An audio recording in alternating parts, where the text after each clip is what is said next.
time being 7 o'clock. With the time being 7 o'clock, I'd like to call the Planning and Development Committee to order. Can I please have a roll call? Silkaida. Elena. Here. Bankard. Here. Bancroft. Here. Lencioni. Petrilla. Here. Wirball. Here. Fessner. Here. Weber. Here. That makes 7. We have a quorum. First of all, we have I need a motion, a second for the omnibus vote. Who would like to move that? So move. Moved by Brian Wirball, seconded by Brian Bongard. Can I please have a roll on that? Leitner. Yes. Bongard. Yes. Bancroft. Yes. Petrilla. Yes. Wirball. Yes. Fessner. Yes. Yes. Oh. Yes, I'm sorry.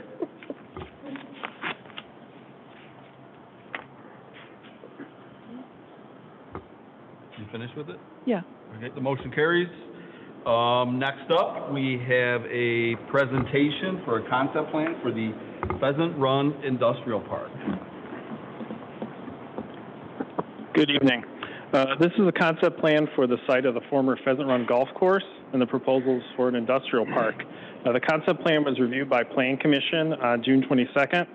The commission was overall supportive of the project and offered the following comments: that the land use was appropriate, particularly given the adjacent uses and the limitations on the property, that there be an opportunity for a transition to retail use along Main Street, which would be consistent with the comprehensive plan, and that a traffic study would be critical to understand the use and function of all the access points and impacts of truck traffic. As noted in the staff summary, a complete traffic study will be required at the preliminary plan stage if the project moves forward. Greco DeRosa Investment Group is the development entity presenting the concept plan. With that, I'll turn the presentation over to the applicant, Ron DeRosa. Hello, Ron. Good evening, everyone. My name is Ron DeRosa. I'm at 390 East Stone. I don't know if this meeting requires it, but in Addison, Illinois. As Ross said, we presented previously a plan that we think has great potential in the area that it's dedicated to. As you know, the golf course was dormant for quite some time. We felt that the need for redevelopment of the site could be utilized in an industrial format, very similar to an industrial park. We've developed one at Bartlett already, about 7 buildings, probably a couple million square feet.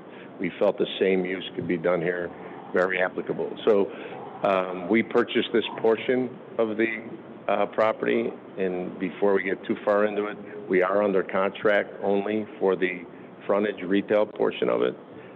In our development history, we own retail centers as well, probably about 34 retail centers within the state of Illinois, probably about 4.5 million square feet of industrial property in Illinois. We've tried to create something that, again, everybody's concern here, including ours, is the developer would be traffic. I'm going to turn it over momentarily to Jeff Posine, our development manager from our office. He'll give you a little more insight to it, but we tried to make it less cumbersome by making parking areas and adjacent areas and detention areas as far away and set back to the street as we could. This is something that Warren Malcolm put together along with Spaceco. They've designed several of the industrial parks. We're working on one together in West Chicago as well. So we tried to make sure that this was a project that, one, fit the eye and fit the use, as well as trying to minimize any impact on the traffic moving forward for a project of this size. Our history is pretty, I think everybody here probably knows that we started in St. Charles a long time ago with First Street. We were a partner developer in the Milestone Road project to start off the First Street redevelopment. From there, we've developed a couple of the other buildings with the current investment group that's part of it. We still own the vacant land to the south of Milestone Road as well. We own the Royal Fox Golf Course here in St. Charles. My partner, Ed Greco, and his family, probably 40 of them, live in St. Charles. Jeff even lives in St. Charles. So we have a lot of attachment to the community. It's something that we want to make everybody understand, that our commitment to the community is not just to build buildings and lease them. It's to make a statement based upon the ownership and the residential influence we have here in the community. So we're here to answer any questions. I'm here from an ownership perspective. I'm going to turn it over to Jeff. He can talk more project specific for you. And I just thank you all for your time. Thank you.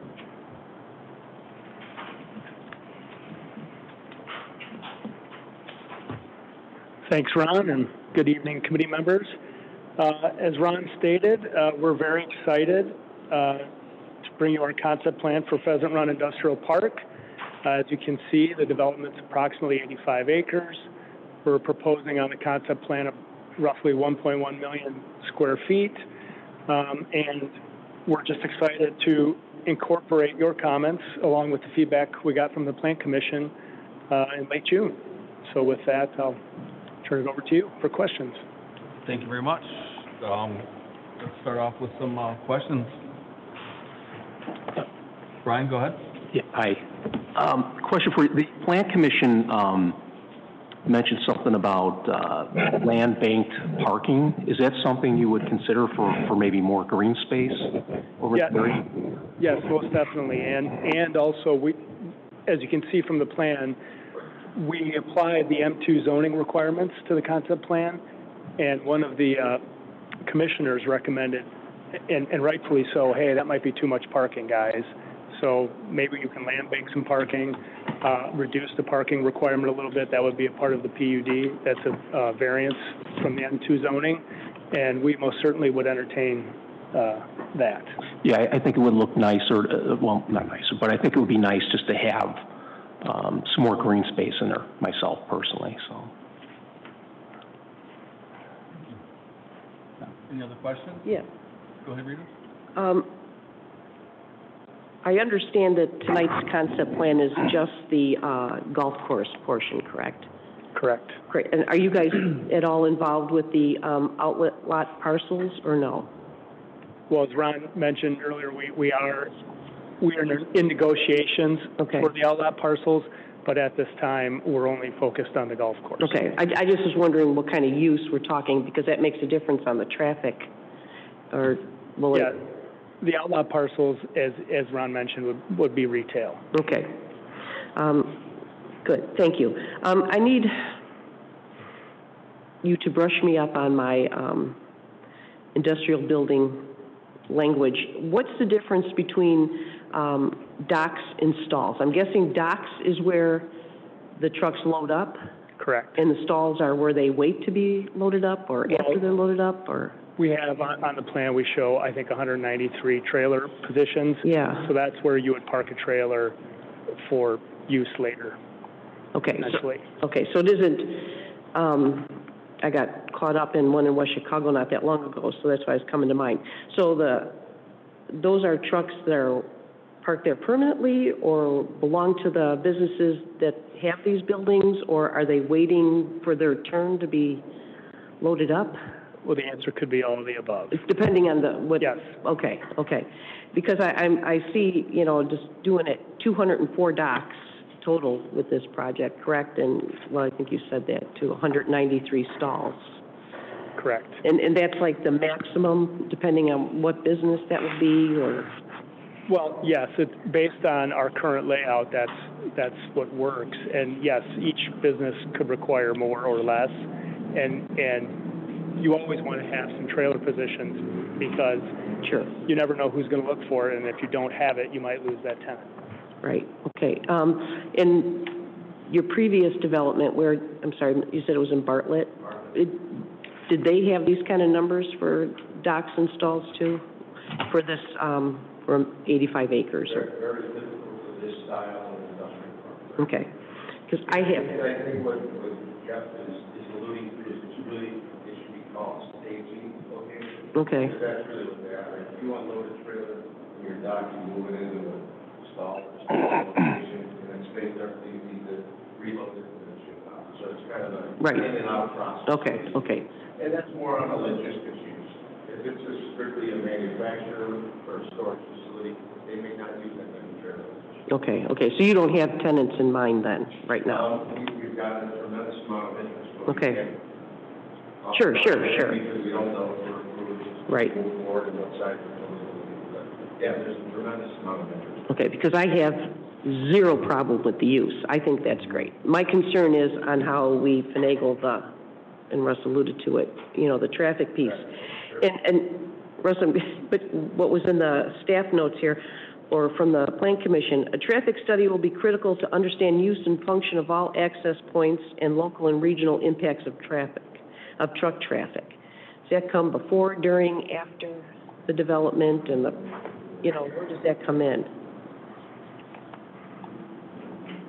So at the time of the preliminary plan application, we would expect to have a comprehensive traffic study that Okay. projects out traffic volumes based on the plan, and considers the final design of all of the access points, because one of the open questions is how many access points will be Right. available and where will the truck traffic be directed. So at the time of the plan is being presented, we would have enough information to project out the traffic and consider what routes the trucks will be using and assess the impacts and whether there's improvements required to the street network. Okay, for weight and whatnot. Yes. Right. And I'm sure that there's a difference between, well, you know, Mr. Greco's business, where you just load the trucks every day, you know, and they do a run, versus, you know, big semis that come and load up maybe once a month or, you know, whenever. So there's no way to tell those uses. You just have to project it when you do your traffic study, assuming, Yeah, so we'll have to make some assumptions about the land uses Okay. and what might be a balance of the type of users that we'll see at the site. That's something we'll have to work with the applicant to finalize. okay, so that's What down that the road. breakdown would be Okay. based on their expected tenants. Okay, so, because, Mr. Chair, like I said, I have no problem with the land use or the site layout, it's all great, and the opportunities for linkage, and whether PUD is fine, but the access locations and circulation design, you know, that I just know we'll hear about it from the people on Couts, but right now it doesn't look like that's an issue, right? You're thinking of Kirk Road to Illinois or something like that, correct? We're very sensitive to it as well. Okay, good, good. We commissioned a traffic study once we know the site plan design and layout approval, and then we'll give us the information to submit in our next one. Okay, okay, thank you. Go ahead, Brian. Just to follow up to the traffic study, how long does that take to complete? Well, we have already started it, so we will have it ready, I would assume, by the next submittal, for sure, we should have that ready. So we've already commenced the traffic study. Thank you. Any other questions? I have a question. Have you guys had any more discussions with the DuPage Airport Authority in regards to the Keel Road? Yes, we have, and we're in discussions with them for access on Keel Yeah. and potentially tower, as shown on the plan. Okay, good. Stephen, if I could add to that. Sure. We're in the process, we're under contract for what's known as the driving range currently. We have in our purchase agreement permission to use access out onto Keel. What we're trying to understand is how many access points will be allowed based upon a height restriction that the airport would have. So they don't want any dormant traffic in certain slices of that additional parcel 3. So we'll be able to get out probably further to the north side. So we may have 2 access points to Keel Road there. But we're just waiting for them to have their board meeting and let us know where they would be located and what would be approved. But that's where we're at with that. Thank you. You know, I listened into the Planning Commission meeting, and I definitely like the fact that, you know, as far as the parking, it's a lot of, you know, of blacktop or concrete, whatever you're gonna have, but, I like the fact that, you know, we could start off with more green space, and obviously it's easier to, if somebody needs more, if someone's gonna, you know, purchase or lease a building, if they need more parking, it's easier to make a parking lot as opposed to, you know, take away after the fact, so. We like that, too. Yeah, no, I think that's really good. I know that there was some discussion in regards to, just the detention area in the Planning Commission, just from, I think it was more of an aesthetics thing that they had brought up. you know, is that something that you guys played with that at all or talked about it? Yeah, we're still finalizing detention, and yes, that is one of the things we mentioned in the Plan Commission meeting, taking some of the elements in our design team designed Elk Grove and Technology Park, and maybe trying to incorporate some of those design elements into Pheasant Run Industrial Park around the detention areas. So yes, we talked about, and if you haven't seen Elk Grove Technology Park, they have statues of elks. We're looking at maybe doing something with a pheasant, and obviously some of maybe mimicking some of the landscape design that they did around the ponds. Some of those features that would make sense here in Pheasant Run. Not all the things that they did would make sense here because we're surrounded by an airport, whereas in Elk Grove they have a much more, it's Bussey Road and 72, so there's a lot more activity there. So we'll try to design it appropriately for the site. Nice. If everything were to go like perfect, how soon do you think you could start doing stuff? In your minds, if everything were to go perfect. Well, I think we'd love to start mass grading this fall yet, if we could. I don't know, Ron, what would you say to that? I would like to think 6 months. It's a project that's going to take a period of time, especially the mass grading, some of the tree removal. I know we're going to try and keep as many of the trees as possible. But there's a lot of black dirt here because it was a golf course, and when the hotel was built, that black dirt was put on the golf course. So there's going to be a lot of movement of soil. So we'd like to get into it as soon as we can, but I'd like to think that within 6 months, we'd be ready to start, and we would start on the eastern portion so that we would be able to tie in McGrath services to our sewer lines. There's a lot of stormwater and underground stuff that has to tie in together. Plus, we want to make sure that we're cognizant of the gas line that's running through it. So I think building 3 and 4 would probably be the first 2 buildings that would go up, and they would be done simultaneously. Mr. Chairman, Yes, when you're done. Sure. Yeah. Are you building to suit, or is this the buildings that you're proposing and then just having?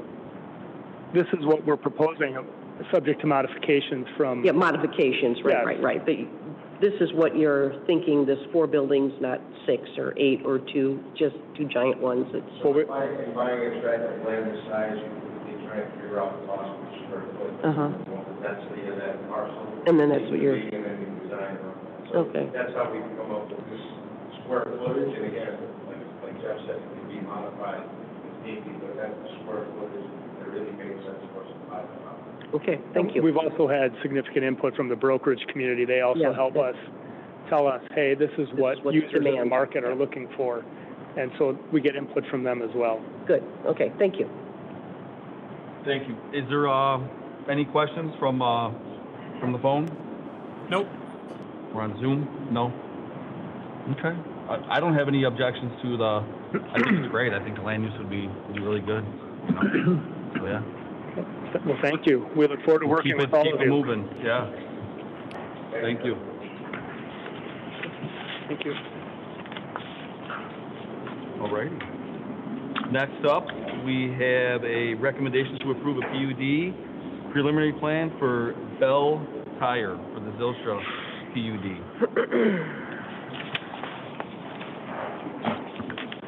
Good evening. Christopher Enright has filed an application for a PUD preliminary plan proposing to develop Lot 1 of the Zylstra Center First Subdivision in the Zylstra Center PUD, which is located approximately 500 square feet south of the Main Street and Randall Road intersection. They're proposing to develop a tire store called Bell Tire, and it'll be a 10,000 square foot retail building with 10 service bays, 2 access points from a private drive, a public sidewalk along Randall Road with a connection to the building, extensive landscaping along the perimeter of the property, and then a modern-style brick building, which is compatible with the other structures in that PUD. The Plan Commission reviewed the plans on January 22nd and voted 8-0 to recommend approval, subject to resolution of outstanding staff comments. And they were overall generally very supportive of the plan and the landscaping that they're providing. With that, I'll turn it over to you for any questions.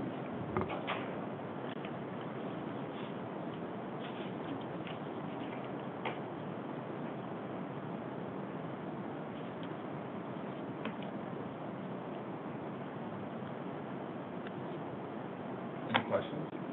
I don't know if it's a question, but, so there's a demand for tires, I guess, in regards to, I'm only asking this because Costco obviously does some tire work, and then Discount Tire is pretty big there, so is that really why, and Firestone is also there. so Yeah, I think, Chris, if you want to talk to it, but I think the consensus was that they're kind of limited in the locations that they can locate based on zoning. So the tendency is for them to kind of generate all in the same spot, just because of the nature of their use and how it's zoned. Anything to add? To give a brief history of Bell Tire, they have 130 stores in Ohio, Michigan, and Indiana right now, and they're new to the Chicago market, but they do see a huge opportunity. They actually have 5 stores under construction currently. They plan to have 15 stores open this time next year, and then within 5 years, they plan to have 50 stores in the area. So based on that, I would say yes, they definitely see the demand in the area. Good. Thank you. That was my Any question questions? as well. Yeah, that was my question, yeah, thank you. Any questions on the phone? No, I had the same demand question. Apparently, tire dealers group together like car dealers. I'm sorry, Todd, you're kind of chopping up. Can you say that again? Carmike? No questions. It's interesting. Nope, not him. Hold on 1 second. You muted him.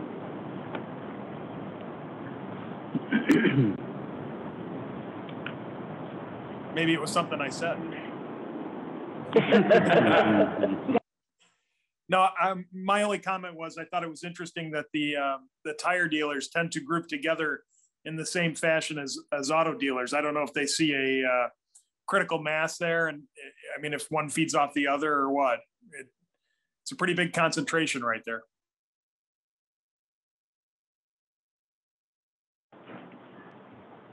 Yeah, I think it's just a result of the zoning. Yeah, you're definitely correct on that. Yeah. Any other questions? No? Okay. Do you need a motion, Mr. Chair? Yeah, I need a motion, yes, that's a motion and a second. I'd like to make a motion to approve a PUD preliminary plan for Bell Tire, Zylstra Center PUD. Second. So moved by Rita, seconded by David Petrilla. Can I please have a roll call vote on that? Leitner? Yes. Baumgart? Yes. Bancroft? Yes. Petrilla? Yes. Wirball? Yes. Bessner? Yes. Yes, all righty. That has been approved. Thank you very much. Absolutely. Moving right along, I have no additional business. I have no reason to go into executive session, so could I please have a motion to adjourn the meeting? So move. So moved by Brian Wirball, seconded by David Petrilla. I'd like to see all those in favor, but we have to do roll call because we have one on the Zoom call. So can I have a roll call, please? Leitner? Yes. Baumgart? Yes. Bancroft? Yes. Petrilla? Yes. Wirball? Yes. Bessner? Yes. Yes. The motion carries. We are adjourned. Thank you.